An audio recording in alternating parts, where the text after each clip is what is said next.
Hello dear NEET aspirants, welcome to NEET UG bio chapter wise NEET MCQs biology series में आपका एक बार फिर से स्वागत है। हम chapter number first the living world का पार्ट नंबर 2 देखने वाले हैं। लिविंग वर्ड से जुड़े जितने भी एमसीक्यूज होंगे इसको हम कवर करेंगे। पिछले पार्ट 1 में हमने टोटल 20 एमसीक्यूज हमने सॉल्व किया था। आज हम 20 और एमसीक्यूज सॉल्व करेंगे, तो ऐसे ही पार्ट नंबर 3 भी आएगा, तो वीडियो के साथ बने रहिए। पहली बात यह है कि आपको क्वेश्चन प्रैक्टिस करनी है। उसके लिए आपको एक पेन पेपर चाहिए। अपने पास एक पेन रखिए और पेपर रखिए, और पेपर में क्या करना है, आपको 1 से लेकर 20 तक की काउंटिंग वहाँ पर लिख लेनी है। जैसे ही मैं आपको क्वेश्चन पूरा पढ़ दूंगा, आप लोग क्या करेंगे, क्वेश्चन का आंसर जैसे क्वेश्चन का 1 नंबर का क्वेश्चन है तो क्वेश्चन नंबर 1 का जो भी आंसर होगा 1 2 3 वहाँ पर उसको पुट कर देंगे। उस वीडियो को हल्का से पॉज करेंगे, फिर आंसर लिख लेंगे। फिर जब अगली बार इसको आंसर बताऊंगा आप मिलान कर लेंगे, आप सही भरे थे नहीं भरे थे। इस प्रकार से आप एमसीक्यू की तैयारी भी कर सकते हैं। चलिए तो आगे बढ़ते हैं। तो इससे पहले हमने टोटल 20 क्वेश्चन देख लिया था। अब बढ़ते हैं 21वां क्वेश्चन की ओर। तो the living world NEET question practice NEET UG 2025-26 के लिए इंपॉर्टेंट है। तो पहला 21वां क्वेश्चन है बच्चों, वर्गीकरण के फादर ऑफ टेक्सोनॉमी किसे कहा जाता है। जस्ट उल्टा हो गया, वर्गीकरण में किसे फादर ऑफ टेक्सोनॉमी कहा जाता है। अरस्तु, Charles Darwin, Carl von Linnaeus, Robert Whittaker. चलिए वीडियो को पॉज कीजिए, इसका आंसर आप लोग लिखिए। जैसे क्वेश्चन नंबर 21वां होगा तो उसका ऑप्शन में जो भी होगा 1 2 3 उसको लिख लेंगे। चलिए सॉल्यूशन को चलते हैं। कार्ल वॉन लिनियस ने द्विनाम पद्धति बायोनॉमिनल नोमेनक्लेचर विकसित की और वर्गीकरण को वैज्ञानिक आधार प्रदान किया। इसीलिए ही क्या कहते हैं, फादर ऑफ टेक्सोनॉमी कहते हैं। किसे कहते हैं, कार्ल वॉन लिनियस को हम आप लोग कहते हैं कैरोलस लिनियस। कैरोलस लिनियस का पूरा नाम कार्ल वॉन लिनियस ही है। ठीक है, तो पहला आंसर आपको क्या हो गया, थर्ड।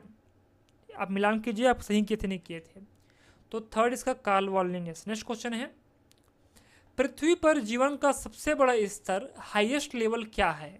जैवमंडल बायोस्फीयर, पारिस्थितिक तंत्र इकोसिस्टम, समुदाय कम्युनिटी, जीव ऑर्गेनिज्म। क्या होगा इसका आंसर, आप लोग वीडियो को पॉज करके इसको बताइए। नेक्स्ट, जैवमंडल या बायोस्फीयर पृथ्वी का वह भाग है जिसमें सभी जीव रहते हैं, जिसमें वायुमंडल, जलमंडल, स्थलमंडल आदि शामिल है। तो अगर आपसे क्वेश्चन पूछे कि पृथ्वी पर सबसे बड़ा स्तर क्या है, हाईएस्ट लेवल क्या है, तो इसका आंसर होगा बच्चों जैवमंडल बायोस्फीयर।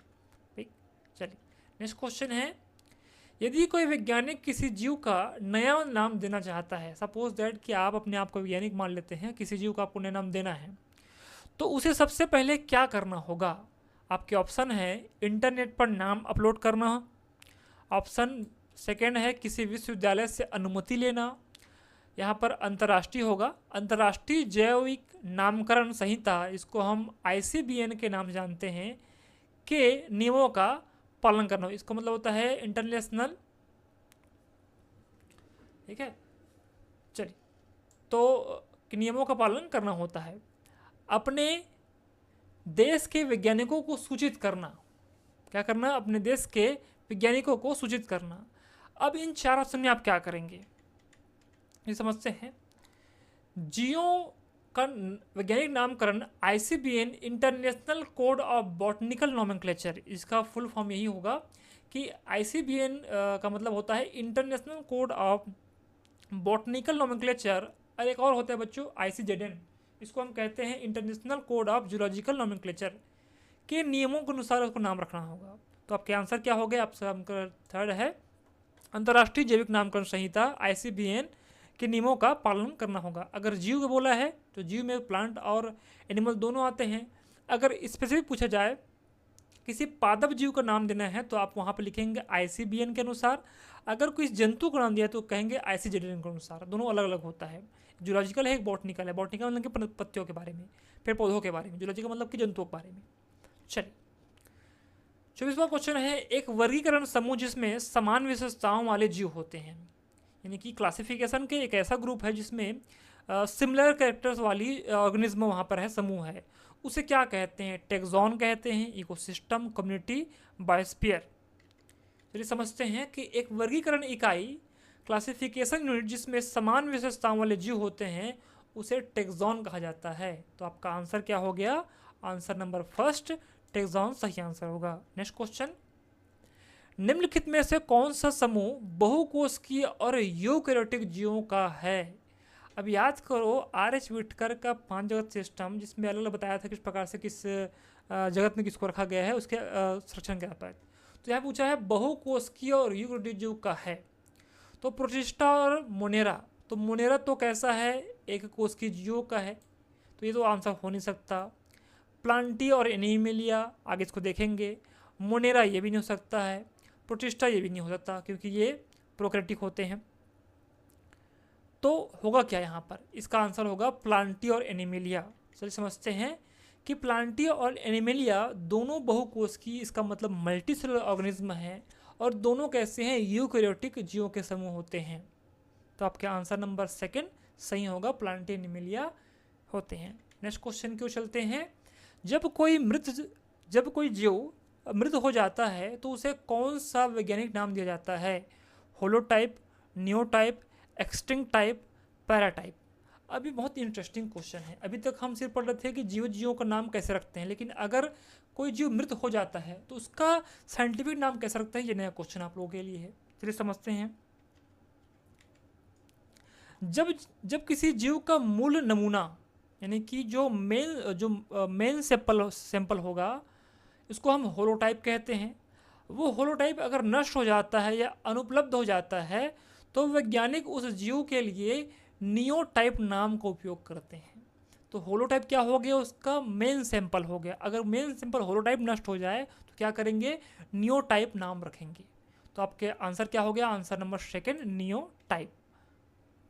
आगे बढ़ते हैं, क्वेश्चन नंबर 27, वैज्ञानिक नाम हमेशा किस भाषा में होते हैं? जैसे कि आपने अगर आप 11th क्लास में अगर बच्चे आप लोग होंगे, अगर नीट भी तैयारी पर लोग कर रहे होंगे, कर ही रहे होंगे, तो आप द लिविंग वर्ड में पढ़े होंगे जीवों के नामकरण की पद्धति, किस प्रकार से उसको नामकरण करते हैं।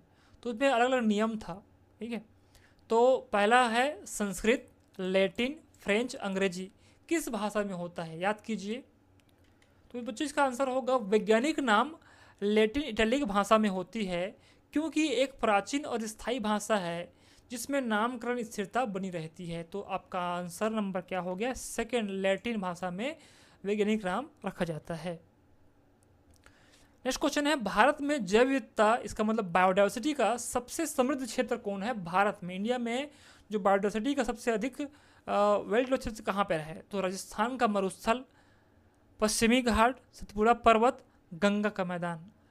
अब यहाँ पे आपको क्या करना है, आपको क्वेश्चन को एलिमिनेट करना है। अब राजस्थान का मरुस्थल, वहाँ पे इतना बायोडाइवर्सिटी नहीं देखने को नहीं मिलता, तो पहला हम इसको काट देते।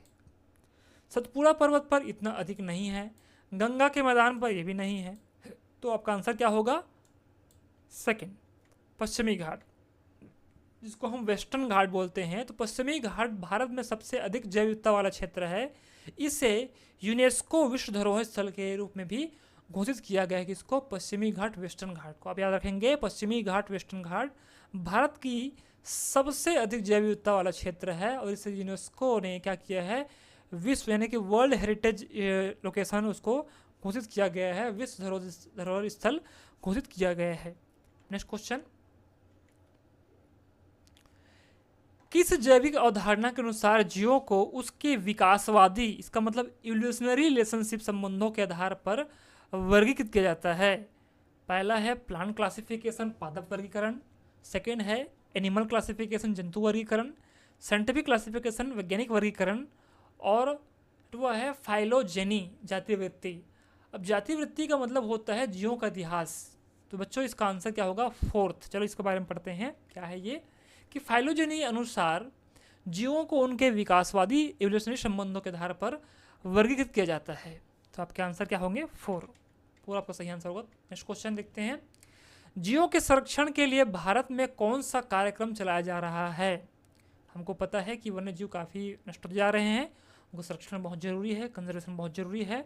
तो जीवों के संरक्षण के लिए जो हमारी इंडियन गवर्नमेंट है, भारत सरकार है, कौन सा कार्यक्रम चला रही है? तो आपके ऑप्शन है वन्य जीव संरक्षण अधिनियम 1972, ग्रीन हाउस प्रभाव, अपशिष्ट प्रबंधन योजना, जलवायु परिवर्तन अधिनियम। अब बहुत सा कॉमन सेंस वाला क्वेश्चन है बच्चों, ग्रीन हाउस प्रभाव ये अलग टॉपिक है, ये आंसर तो हो नहीं सकता। अपशिष्ट प्रबंधन, अपशिष्ट प्रबंधन का जीवों से क्या तालमेल, इसका भी समझ नहीं आ रहा है। जलवायु परिवर्तन अधिनियम, ये मौसम के अकॉर्डिंग है, तो हमारा आंसर क्या हो गया, वन्य जीव संरक्षण अधिनियम। नाम से स्पष्ट है, वन्य जीवों को सुरक्षित करने के लिए एक अधिनियम बनाया गया, 1972 में कानून बनाया गया। तो आपका आंसर क्या हो गया, फर्स्ट। चलिए इसके बारे में हम पढ़ते हैं क्या है ये, कि भारत सरकार ने 1972 में वाइल्ड लाइफ प्रोटेक्शन एक्ट, इसको हम वन्य जीव संरक्षण अधिनियम कहते हैं, 1972 में लागू किया, जिसमें इसका मेन मोटो क्या था कि जो एक्सटिंक्ट होने वाले जो जीव हैं, लुप्त प्राय प्रजातियों को संरक्षण करने के लिए इसमें काम किया जाता है। आपका ऑप्शन नंबर फर्स्ट सही आंसर होगा। नेक्स्ट क्वेश्चन है, वैज्ञानिक नामकरण में किस जीव के नाम में कितने भाग होते हैं। वैज्ञानिक नामकरण में किसी जीव के नाम में कितने भाग होते हैं, 1 2 3 4। चलिए इसके बारे में हल्का पढ़ते हैं क्या होता है, कि वैज्ञानिक जब नामकरण कहते हैं तो याद कीजिए कार्ल लिनियस जिसको हम फादर ऑफ टेक्नोनॉमी कहते हैं, उन्होंने एक सिद्धांत जिसको पद्धति जिसको कहते हैं बाइनोमिनल नोमेनक्लेचर सिस्टम, इसको हम द्विनाम पद्धति भी कहते हैं। इनके अनुसार किसी भी जीव के दो नाम होंगे। पहला जो नाम होगा, दो भाग होंगे, पहला जो होगा वंश जीनस का नाम होता है, दूसरा भाग जाति स्पीसीज का नाम होता है। तो आपका आंसर क्या होगा, सेकंड का सेकंड। ठीक, आगे बढ़ते हैं। भारत में जैव विविधता के हॉटस्पॉट, जिसको हम बायोडाइवर्सिटी हॉटस्पॉट कहते हैं, कितने हैं पूछा गया है, 1 2 3 4। इसके बारे में पढ़ते हैं। भारत में 3 प्रमुख जैव विविधता हॉटस्पॉट हैं, कितने हैं, 3 हैं। तो हमारा आंसर क्या होगा, थर्ड। पहला कौन कौन सा है, पहला हिमालय, दूसरा है वेस्टर्न घाट, जिसको अभी हमने पढ़ा था, सबसे ज़्यादा बायोडाइवर्सिटी यहाँ पे है। फिर थर्ड है इंडो बर्मा क्षेत्र, इंडो बर्मा रीजन। तो ये 3 हॉटस्पॉट हैं इंडिया के इस प्रकार से। आपका आंसर क्या होंगे, थर्ड। नेक्स्ट क्वेश्चन, निम्नलिखित में से कौन सा जैव विविधता का उच्चतर स्तर है।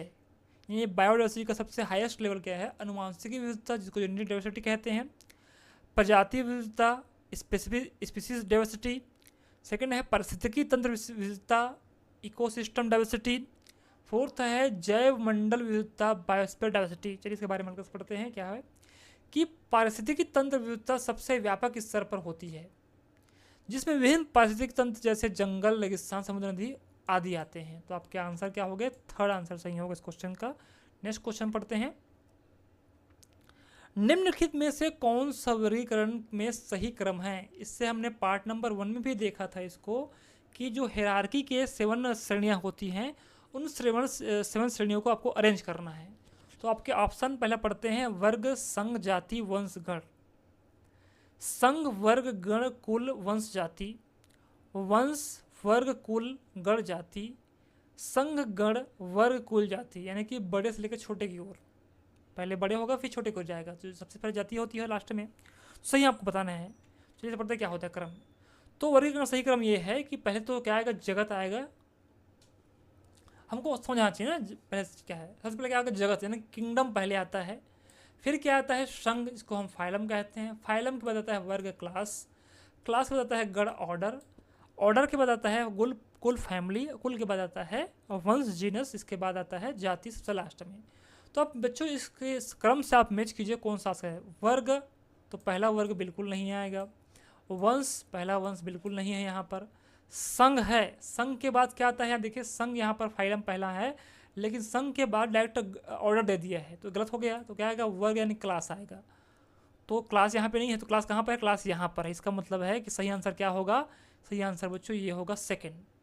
देख पा रहे हैं, पहले फाइलम आएगा, class, order, family, genus, species, या सही क्रम होगा। तो आपका answer number second right answer है। नेक्स्ट क्वेश्चन देखते हैं। मानव के वैज्ञानिक नाम में सेपियंस क्या दर्शाता है। अब जैसे कि आपको पता है कि किसी भी जीव के 2 नाम होते हैं। पहला नाम जीनस को डिनोट करता है, सेकंड नाम डिनोट करता है स्पीसीज, जाति को। तो मानव का साइंटिफिक नाम क्या है, होमो सेपियंस। तो सेपियंस क्या है, सेपियंस सेकंड नाम है, सेपियंस जाति का नाम है। तो यहाँ पर वंश, जाति, कुल, फैमिली, इसका आंसर होगा सेकंड जाति। तो सेपियंस, होमो सेपियंस है ना, मानव की जाति होती है सेपियंस। तो मानव का वैज्ञानिक नाम होमो सेपियंस है, जिसमें होमो वंश जीनस को दर्शाता है, उसी प्रकार सेपियंस जाति को दर्शा रहा है। तो आपका आंसर नंबर सेकंड सही होगा। नेक्स्ट क्वेश्चन, जब एक ही जाति की दो आबादियाँ, सपोज दैट कि एक ही जाति की दो आबादियाँ अलग अलग वातावरण में रहने के कारण नई जातियाँ विकसित हो जाती। सपोज दैट कि एक कोई स्पीसीज था, समझते इस चीज़ को, सपोज दैट कि एक स्पीसीज था यहाँ पर, इसमें बहुत सारे जीव थे। इस खास एरिया पर बहुत सारे एक जाति के जीव थे। तो एक जाति के जीव, कुछ जाति के जीव यहाँ चले गए इस ओर, और कुछ इस जाति के जीव कुछ यहाँ चले गए। अब हुआ क्या कि इन दोनों जातियों में अलग अलग बदलाव आ गए। क्यों आ गए? क्योंकि यहाँ पर वातावरण का बैरियर आ गया। तो क्या हो गया कि ये एक नई जाति बन गई, ये एक नई जाति बन गई। समान जाति से शुरू में, समान जाति दोनों अलग हो गए, उनका वातावरण इन्वायरमेंट अलग हो गया, और क्या हो गए, एक नई जाति यहाँ बन गई, एक नई जाति यहाँ बन गई। इस प्रक्रिया को क्या कहते हैं पूछा जा रहा है। तो एक ही जाति के दो आबादी अलग अलग हो गए वातावरण में रहने के कारण, अलग वातावरण था रहने के लिए, और नई जातियों का विकास हो गया। इसे क्या कहते हैं? इसे क्या बायोडाइवर्सिटी कहते हैं, एडाप्टिव रोटेशन या अनुकूलित विकरण कहते हैं, प्राकृतिक पुनर् नेचुरल सिलेक्शन कहते हैं, या प्रजातिकरण स्पेसिएशन कहते हैं। तो बच्चों समझते क्या होता है कि एक ही जाति की आबादी अलग अलग परिस्थितियों तंत्रों में रहने के कारण नई प्रजातियों में विकसित हो जाती है। इसे हम कहते हैं बच्चों प्रजातिकरण स्पेसिएशन। नाम से स्पष्ट है, स्पीसीज का निर्माण हो रहा है, स्पीसीज का फॉर्मेशन हो रहा है, जाति का निर्माण हो रहा है, इसी को हम कहते हैं स्पेसिएशन। तो आपको समझ आ गया होगा। हमारा आंसर क्या होगा? हमारा आंसर है 4th, स्पेसिएशन। नेक्स्ट क्वेश्चन है, WHO जिसको हम वर्ल्ड हेल्थ ऑर्गेनाइजेशन कहते हैं, विश्व स्वास्थ्य संगठन का मुख्यालय कहाँ स्थित है पूछा गया है। तो New York America, Geneva Switzerland, Paris France, London England. बताइए आप लोग इसका आंसर। तो विश्व स्वास्थ्य संगठन WHO का मुख्यालय जिनेवा स्विट्जरलैंड में स्थित है। आपका आंसर नंबर 2 सही होगा। नेक्स्ट क्वेश्चन की ओर बढ़ते हैं। भारत में राष्ट्रीय जैव विविधता प्राधिकरण जिसको हम NBA बोलते हैं की स्थापना कब हुई थी? 1992, 2000, 2003, 2005। चलो समझते हैं इसके बारे में कि भारत में राष्ट्रीय जैव विविधता प्राधिकरण, नेशनल बायोडाइवर्सिटी अथॉरिटी, इसको हम NBA शॉर्ट फॉर्म में कह रहे हैं, नेशनल बायोडाइवर्सिटी अथॉरिटी NBA की स्थापना सन 2003 में हुई थी। इसका उद्देश्य क्या था? जैव विविधता संरक्षण और सतत उपयोगों का बढ़ावा देना। तो आपका आंसर क्या होगा? 3rd सही आपका आंसर होगा। नेक्स्ट क्वेश्चन है, निम्नलिखित में से कौन सा मोनेरा जगत का सदस्य है? फंगस, बैक्टीरिया, अमीबा, शैवाल। बताइए आप लोग इसका आंसर। मोनेरा जगत में सभी प्रोकैरियोटिक जीवों को आते हैं, जैसे कि आपके बैक्टीरिया, और बैक्टीरिया क्या है? प्रोकैरियोटिक जीव हैं। आपका आंसर 2nd सही होगा। लास्ट क्वेश्चन है इस वीडियो का, पार्ट नंबर 2 का। रेड डाटा बुक किससे संबंधित है? लुप्त प्राय प्रजातियों की सूची, जलवायु परिवर्तन की रिपोर्ट, पारिस्थितिक तंत्र पर शोध पत्र, राष्ट्रीय उद्यानों की सूची। चलिए समझते क्या होता है रेड डाटा बुक। IUCN यानी कि international union for conservation of nature द्वारा प्रकाशित रेड डाटा बुक में दुनिया भर की लुप्त प्रजाएं, इसको हम इंडेंजर्ड स्पीसीज कहते हैं, और संकटग्रस्त थ्रेटेंड प्रजातियों की सूची होती है। तो आपका आंसर क्या हो गया? फर्स्ट लुप्त प्रजातियों की सूची यहाँ पर होती है। चलिए, तो वीडियो को अंत देखने के लिए बहुत बहुत धन्यवाद। मिलते हैं नेक्स्ट वीडियो पार्ट नंबर 3 में। अगर इस वीडियो से आपके लाइफ में, आपके स्टडी में कुछ भी वैल्यू क्रिएट होगी तो प्लीज़ इस चैनल को लाइक करें, शेयर करें, सब्सक्राइब करें, और कमेंट करके बताएं कि आपको वीडियो कैसा लगा। इसका भी आंसर आप लोग दीजिए। इस वीडियो का PDF आपको कहाँ मिलेगा? आप ज्वाइन कर सकते हैं मेरे टेलीग्राम चैनल पर। इसका जो लिंक है मैं आपको डिस्क्रिप्शन बॉक्स में दे दूँगा, आप जाकर वीडियो को डाउनलोड कर सकते हैं।